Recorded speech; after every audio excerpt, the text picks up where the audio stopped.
예, 이제 플랜트 공학 5.4장 정량적 위험도 해석의 단점 및 한계를 얘기할 거고요. 우리가 앞에서 정량적 위험도 해석을 시나리오를 짜서 사건수 분석을 하는데 시나리오에는 가정이 들어간다 얘기했죠. 사건수 분석을 해서 거기에 대해서 빈도, 확률 아니면은 피해를 낸다고 했는데 이를 계산하는 과정 자체가 뭐 완전히 장점만 있고 뭐 그러지는 않고 당연히 한계가 있습니다. 그러니까 우리가 정말 완벽한 정량적 위험도 해석은 애초에 불가능하고 그렇게 기대도 안 한다라는 거가 있겠죠. 어떤 문제들이 있는지 어떤 한계들이 있는지를 좀 얘기를 할 건데요. 우선 정량적 위험도 해석을 하는 거는 당연히 시나리오를 짜고 거기에 대한 확률을 계산을 하는 게 기본 방향이에요. 근데 현실하고 정량적 위험도 해석을 비교를 한다면은 만약에 위험도 해석이 정말 잘 됐다면은 현실과 똑같은 확률, 사고 빈도나 아니면은 사고 피해를 추정을 해낼 텐데 그러지는 못하겠죠.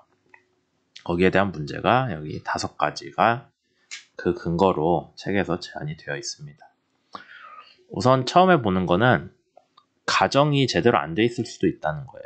그 다음에 시나리오를 바탕으로 우리가 정량적 위험도 해석을 하는데 시나리오가 잘못됐을 가능성이 있죠. 그 다음에 아주 세밀하게 분석을 할 수도 없고 우리가 앞장에서 시나리오가 간소화돼서 간단한 시나리오를 추구를 하는 게 좋다고 했잖아요. 그러면 세밀한 분석이 당연히 어렵겠죠. 그 외에도 뭐 부분적인 설계 결정에 어려움이 있다거나 이거는 이제 사고 대응 위험도에 대해서 설계를 수정을 하는 방안이 설계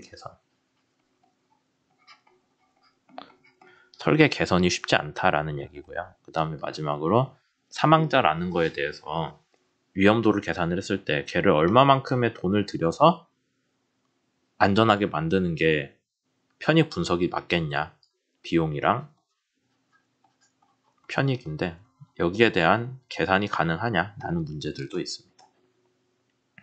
뒤에서 상세히 다룰 거예요.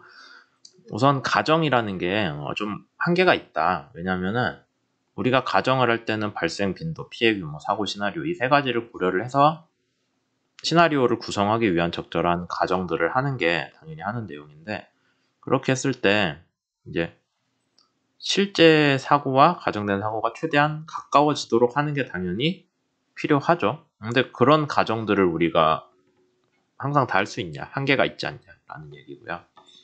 우리가 좀 안전하게 설계를 하면은 그나마 보수적으로 설계를 하면은 많은 사고들의 가정까지 추가로 우리가 알지 못했던 아니면 설계할 때 고려하지 않은 그런 사고 유형들까지 가정을 할 수도 있기는 한데 최대한 많이 생각을 하자면 근데 그거는 분명히 안전 설계에 대해서 보수적으로 안전 설계를 하기 때문에 비용이 증가하고요. 안전 설계를 위한 비용들이 안전 시스템을 더 들이면서 비용이 증가할 거고 그 다음에 안전 시스템을 너무 많이 넣으면 서로 간에 충돌이 벌어질 수 있거든요. 작동하는 과정에서 그런 것들도 발생할 수 있다라는 얘기를 하고 있습니다. 그리고 시나리오에 대해서 얘기를 하자면은 시나리오는 이제 우리가 시나리오를 쓸 때 참여하는 주요 요소들이 뭐가 있는지 딱 한정을 하겠죠. 그러니까 유출이 나서 폭발까지 가는데 거기에 중간에 영향 주는 애들은 우리가 뭐가 있다라고 딱 가정을 했잖아요. 앞에 장에서 뭐 지연 점화라거나 그 다음에 가스 누출 탐지라거나 또 뭐 있었죠? 그 다음에 여기 비상정지 시스템. 얘네들이 시나리오에서 얘네들이 역할을 할 거다라고 가정을 했는데 얘네 말고 사실 다른 게 영향 줄 수도 있잖아요. 뭔지는 모르겠지만 그 영향을 주는 애들까지 다 고려를 해야 되는 거고 그 다음에 시간적으로 순차적으로 전개가 얘네들이 순서대로 영향을 준다라고 우리가 시나리오를 짜긴 하는데 그게 또 뭐 실제로는 좀 달라질 수도 있죠. 그러니까 우리는 시나리오라고 하는 게 되게 우리가 딱 이해할 수 있는 쉬운 내용에 대해서만 하고 있기 때문에 그거보다 복잡하거나 다른 요소가 들어가는 건 아예 배제를 하고 시작을 하는 거예요. 근데 실제 사고에서는 안 그럴 수도 있으니까 우리 생각보다 더 많은 시나리오들이 있을 수 있다라는 거죠. 그리고 시나리오를 분석하는 게 쉽지 않은 것들이, 우리가 다루는 해양 플랜트 설비는 각 유정 상황에 맞춰서 설계를 하기 때문에 이전에 썼던 시나리오를 그대로 들여올 수는 없습니다. 이전에 썼던 시나리오 해석법 정도는 들어올 수 있겠죠. 근데 참고를 할 때 그대로 쓸 수는 없다, 이전 시나리오를. 그 다음에 참여 요소에 대한 고려, 아까 시나리오에서 누가 영향을 주는지에 대한 고려가, 뭐 누구는 요소 3개를 놓고요, 누구는 더 넣고, 다 나름대로 이유는 있거든요. 그러니까 서로 통일되었지 않다. 시나리오가 모든 해석자에 대해서 이렇게 딱 잘 정해진 게 아니다. 그 다음에 모든 경우에 모델링이 불가능하기 때문에 대표적인 시나리오 몇 개만 하고 있다. 그거는 여러분들도 이해할 수 있겠죠. 뭐 너무 많은 것들을 다 고려할 수는 없으니까요. 다만 그런 면에서 시나리오에 한계가 있다. 근데 우리가 정량적 위험도 해석은 시나리오에 의해서 만들기 때문에 시나리오를 제대로 짜는 게 중요하다. 그런 얘기들이 있습니다. 그 다음에 되게 세밀한 분석의 한계라고 되어 있는데, 통계적으로 우리가 사건 발생 빈도랑 그 다음에 피해 규모를 추정을 하거든요. 그걸 둘이 곱하면 위험도죠. 그렇게 위험도 계산을 하는데, 사고 빈도가 그러면 통계적으로 뭐 아까 앞에서 사건 수 분석에서 얘기했던 각 분기마다 확률이 얼마다라고 있는데, 그게 진짜 맞냐? 라는 문제가 있어요. 왜냐면 사실 안전 시스템이 예를 들어서 만년에 한 번씩 고장나는 안전 시스템이라고 칩시다. 그럼 진짜 만년 쓰지 않잖아요. 실제로 그런지는 모르죠. 그러니까 통계적으로 얘를 그냥 우리가 대충 접근을 하기 때문에 진짜 정확한 통계값, 정확한 확률값은 솔직히 모른다. 다만 그런 문제가 있었고, 피해 규모도 해석을 할 때 진짜로 불질러서 하진 못하잖아요. 피해 규모 해석도 수치 해석으로 하기 때문에 걔네들의 진짜 신뢰도가 얼마냐라는 문제도 항상 있습니다. 그러니까 어느 정도는 확률 문제에서는 되게 정확할 수 없는 한계가 있다라는 거. 그 다음에 사고 빈도에 대해서는, 그러니까 사고 빈도에 대해서 좀 더 깊게 들어가자면은, 과거 사고 사례를 통계 처리하기 때문에 조금 요즘 시스템이 더 안전해진 거를 제대로 반영을 못해요. 좀 더 사고가 많은 것처럼 생각을 할 수도 있고, 그 다음에 새로운 시스템이 우리가 집어넣을 텐데, 우리가 새로운 안전 시스템을 집어넣을 텐데 그게 통계적인 자료가 없잖아요. 그럼 얘네들은 빈도를 어떻게 해석하냐? 라는 문제가 있습니다.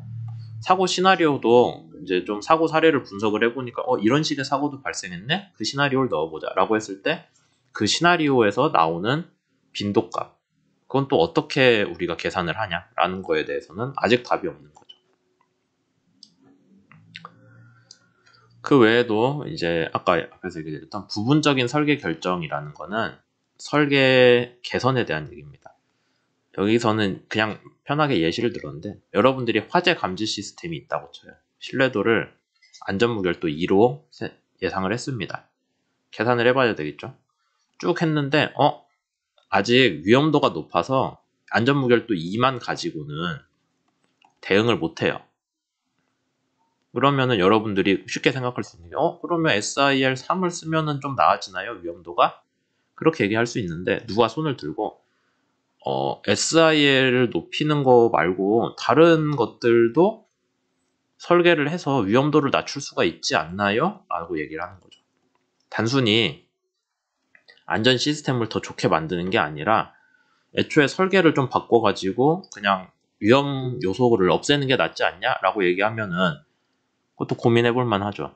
그런 식으로 그냥 단순히 우리가 화재 위험이 크다라고 했을 때 화재 위험도를 낮추기 위해서 제일 쉬운 SIL을 높이냐? 그거 말고 다른 대안들이 너무 많은 거예요. 그럼 걔네들끼리 다 비교를 해가지고 이게 최적 아닙니다 라고 얘기를 하는 게 쉽지가 않죠. 안 그래도 복잡한 해양 플랜트 시스템인데 그 중에 누가 화재 위험도를 낮추는지에 대해서 SIL 말고 다른 요소들이 너무 많아요.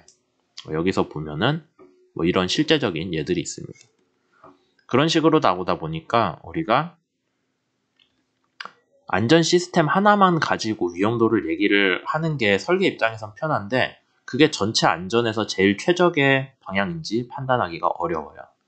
그런 한계들이 있기 때문에 우리가 위험도 해석을 해서 설계 변경으로 돌아가는 그 피드백 과정도 솔직히 막 되게 완전 믿을만하다라고는 못하는 한계가 있다라는 게 이 책에서 얘기를 하고 있는 내용입니다. 그 외에 인명의 비용 편익 얘기를 하자면은 그냥 그거예요. 사람 목숨이 얼마냐라고 계산을 했을 때 결국에는 비용에 사람의 사망 사고가 들어갈 거잖아요. 그 다음에 편익은 이건 순전 돈 문제거든요. 결국엔 사망 사고를 얼마의 돈으로 치환해가지고 우리가 비용 편익을 비교할 거냐인데 그게 정확히 막 사람 한 명의 목숨값은 얼마라고 하는 게 좀 별로 안 좋아 보이잖아요. 그 다음에 사실 쉽지도 않아요. 그게 돈으로 따지기가 힘든 문제니까. 그래서 비용 편익 분석이 제대로 기준이 안 정해진 상태로 사람의 사망 사고에 대한 비용이 얼마인지가 정해지지 않고 안락 분석을 들어가는 경우에는 이제 위험도를 낮추기 위한 비용을 제대로 계산을 못하는 그런 문제들이 나오겠죠. 그런 것들이 있습니다. 여기서 그래서 사실 이 부분은 조금 아직도 답이 없는 문제이기는 해요. 그래서 여러분들이 위험도에서 나오는 사망사고가 잠깐만 제가 비용이라고 썼나요? 거꾸로 얘기했네요. 편익은 사망사고를 낮추는 거고 비용이 돈이겠죠. 사망사고의 위험도를 낮추는 게 우리가 원하는 건데 거기에 들어가는 돈을 얼마를 넣을 거냐 비용이죠. 거기에 대해서 제대로 된 기준이 없고 사람마다 아니면 해석하는 사람마다 다르기 때문에 좀 말하기가 어렵다라는 게 여기서 얘기했던 정량적 위험도 해석의 한계 중에 하나입니다. 여기까지 할게요.